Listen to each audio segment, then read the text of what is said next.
to the rally in the valley. Hey, Mikey here. Welcome to Rally in the Valley, the series where I take rally-tuned cars down my custom rally stage in Forza Horizon 5 to see which car reigns supreme in its PI class. Today, the first group in a field of 24 vehicles in A-Class, including a few cross-country tuned vehicles, will run to see who is the best on the asphalt, gravel, and dirt going over a bumpy and technical 4.2-mile course to determine what vehicle is the top of A-Class rally. The rules are simple. There will be 2 chances to put down a clean time. If you miss a checkpoint and you can't make it back before the reset, the run is restarted. If it happens again, that's a DQ. Our first vehicle up today is the 2018 DeBerti F-150 Pre-Runner. At 1,220 horsepower, it has a good amount of power, but it is a cross-country tune, and it could struggle on this mixed surface run. And early off in its run, it does show that it is maybe not so much at home on the asphalt, as it really didn't have the grip it needed to get around the corner. It just kind of felt kind of loose and floaty, so that's run 1 out the window before you even get to the first turn. Run 2, I learned a little bit from run 1 and started the turn in a lot earlier in order to get through, but the suspension and the sway on it is definitely a lot more than it was in most vehicles. So it's very difficult to keep a control of, especially on these asphalt sections. As you see it just kind of sliding through in the body sway from its high center of gravity. So it is a good cross-country vehicle, but it struggled on the asphalt sections. And it really didn't start feeling any better once it got onto the dirt sections, as it still did struggle a bit getting any grip and going where it really needed to go, as it really felt more comfortable trying to get it at least with 2 wheels on grass, which isn't really ideal for this run. So as you get down to that hard left, you see it has to come almost all the way to a complete stop, and still you get some back end snap oversteer. And going through the trees again, it just understeers. It's not really loving its environment. Barely gets through the turn onto the next tarmac section, and it's just really struggling to hold on anywhere unless it's really in the grass. It's going down into the first of the gravel sections, and it goes through the jumps, which is somewhere it was actually very competent. But again, it's just so much snap oversteer and body sway to it, just with the ride height. It kind of wanted to just kind of lean over itself as we go through the section with the quick flick back and forth, which really almost should have been able to make in a straight line, but with it being so out of sorts, it had to kind of be flicked back and forth and hope that we can hold on. But again, it just lets go, doesn't turn, doesn't really want to be on the asphalt, and we have the first DQ in any class with this run. Up next, we have the 2017 Ford Focus RS. This 645-pound hatchback is very good and very solid, especially on the dirt portions, and has been a solid car almost since day 1 of Forza Horizon 5. And immediately off the start, it gets a nice launch and seemed a little understeer into turn 1, got a little slidey and slid out from under me, but it collected itself back up. This car does have some odd handling characteristics. It has randomly flipped before doing a race on the Baja circuit, but so far it has not shown that it was going to have any suspension problems, and makes a nice smooth turn into the valley. Just going down the first dirt section, very nice, very smooth. Feels really good. Makes its way past the rock formation, starts heading out towards gets the turns and heading its way out towards the valley. It's not shaken at all by anything. It does get a little bit of understeer there, but easily collectible as we get back on track and heading towards the hard left. Takes the hard left, makes the turn, gets back mostly on course, but in a good direction, and is able to put its power down very easily as we head towards the next of the tarmac sections. Again, this car is very comfortable almost everywhere. It can occasionally have handling oddities, is I guess the best way to put it, but again, no oddities here as it makes it through its way through the first gravel section, except it goes a little bit wide into that turn, a little lockup before just not turning. But we get back on course, headed down the gravel section. Even at times putting a couple wheels on the grass didn't even really bother it. As we go towards the end of the gravel sections and on to the last tarmac section, where the car is really feeling mostly under control. Again, as with most of these vehicles, the tarmac sections are, for the most part, where they're going to have most of the problems due to the off-road race tires. But again, we get it just handling very well going down the last dirt section. Just a little bit of oversteer there. Normal that on the tarmac sections you can have understeer, but in the dirt sections you can have oversteer. Makes its way nicely through the last hairpin, heading towards the water. Makes it through the water nicely. Comes out a little bit wide on the final left and makes it across the line. 2 minutes 58.897 seconds, making it first overall as it's the only of the two vehicles that has put down a clean run. And up next, we have the 2016 BMW M2 Coupe.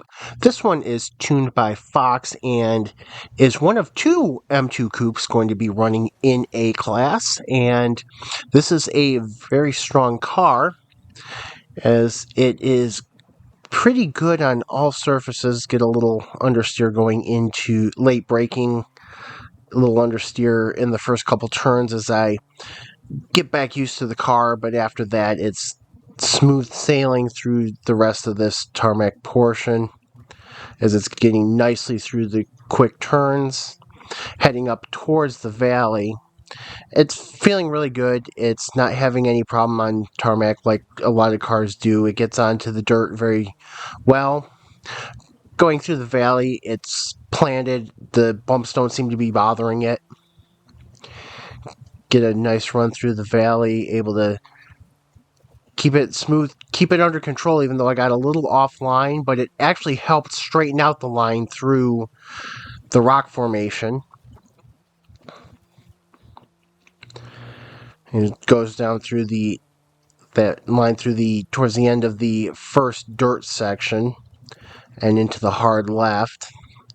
One of the better cars at getting through that hard left as we head towards the jump through the trees and under the googly eyes. It handles that section with relative ease. Again, handles another jump before getting onto the next tarmac section very easily, very nice to drive. Going very smooth, just lost a little grip there, but was able to get it back online but going into the first gravel section. Just going through the gravel section, again, it has no real difficulties. The back end kicks out just enough to be able to get it to really slide through the corners like you really want. Or at least I really want. Going through the section by the work truck pile up. Through that quick flick back and forth, was able again to take a line where I could straighten up through it. And that little kick out there at the back end may have cost a tiny bit of time, but it wasn't bad, and really in more racing situations that would not be a difficult thing to deal with. It would be something that I would actually prefer. in a car. So this has been a good car in races for me. But this is a different beast than races as we come down the last dirt section. It's handling that last dirt section very nicely. Just maybe a little feel like I'm driving a little aggressively because I know what the car is capable of. And we get through the hairpin through the water, and this is so far one of the best cars strength-wise through the water. And go across the finish line at 301.767, putting it in second place of the cars that have run with 2 left to go. And up next is the 1963 Volkswagen Beetle, kind of an odd revelation car when it was tuned. Its delivery is of a Forza Horizon taxi, but it is most certainly a total off-road build as it does well in both rally and cross-country. And as you can see, it's kind of low power relatively, but with a decent power to weight ratio, it really does fly around whatever circuit it's on. And despite the smaller wheelbase, it really doesn't have a problem with handling that you would expect. The back end doesn't want to meet the front end as we go into the valley onto the dirt path. As you can see, it is just holding itself down very well despite its lack of weight. Right through the rock formations, very steady, just a tiny bit twitching, but nothing out of control. As we're heading down the curve, there's a little bit of oversteer, really, as we head down towards the hard left. Yeah, a little bit of oversteer in an all-wheel drive is, for the most part, very unusual. But in this case, it's not unwelcome, as it's not excessive, and it holds the course very well.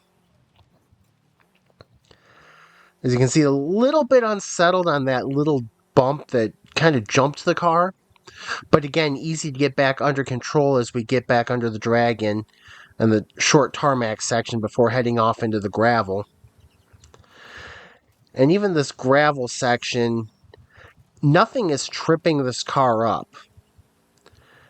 Makes its way pretty well, gets to the top of the line going through that turn, but nothing severe again.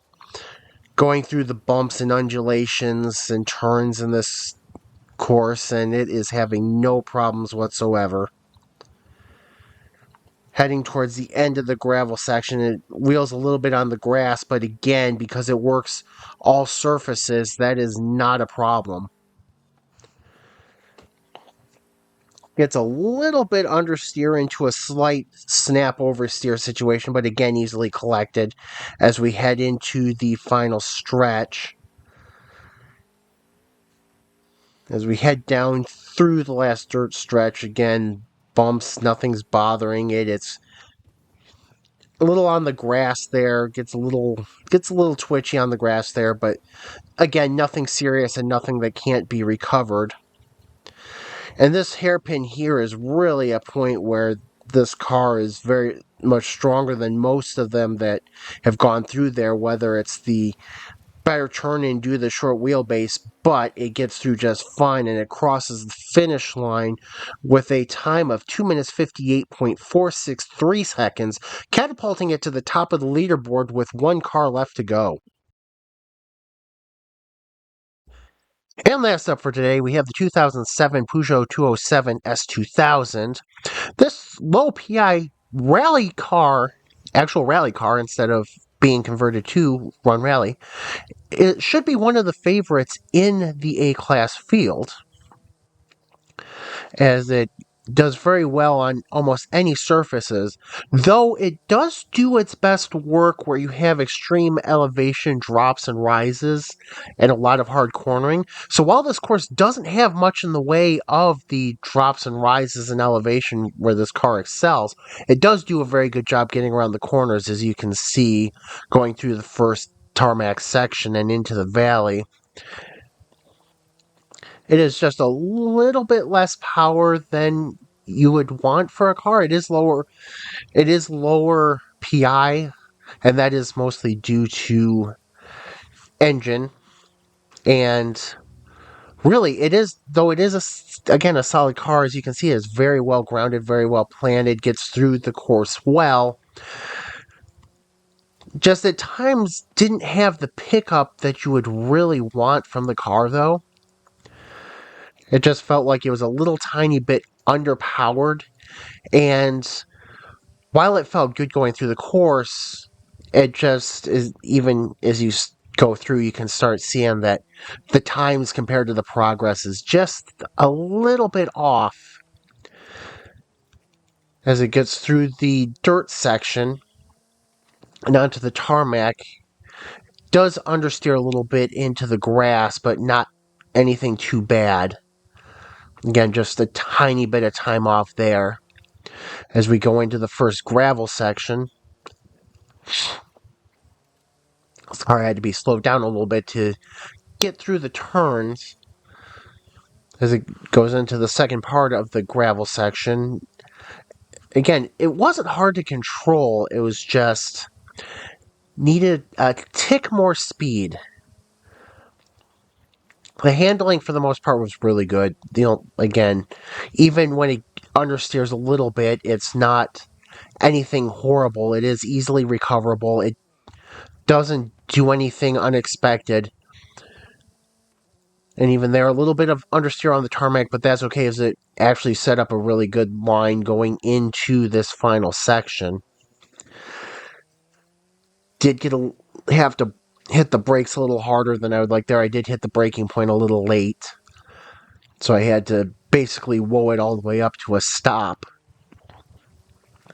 But the car itself was very solid.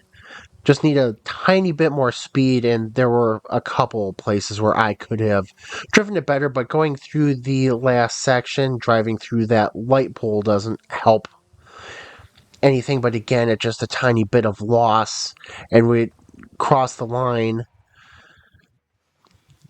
3 minutes, 1.099 seconds, finishing in third place amongst the cars as we have the Beetle in first, the Ford Focus in second, Peugeot in third, BMW M2 in fourth, and the pre-runner not able to put a good time down.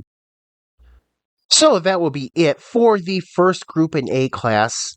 A-Class will be returning at a later date with more cars, as there are 24 of them in the group, so there will be a few more videos with A-Class. But join me again next time as S1 starts their run through down this course and see which of these very varied vehicles in the S1 category can take the early lead. So, until next time, have a good one, and I will see you later.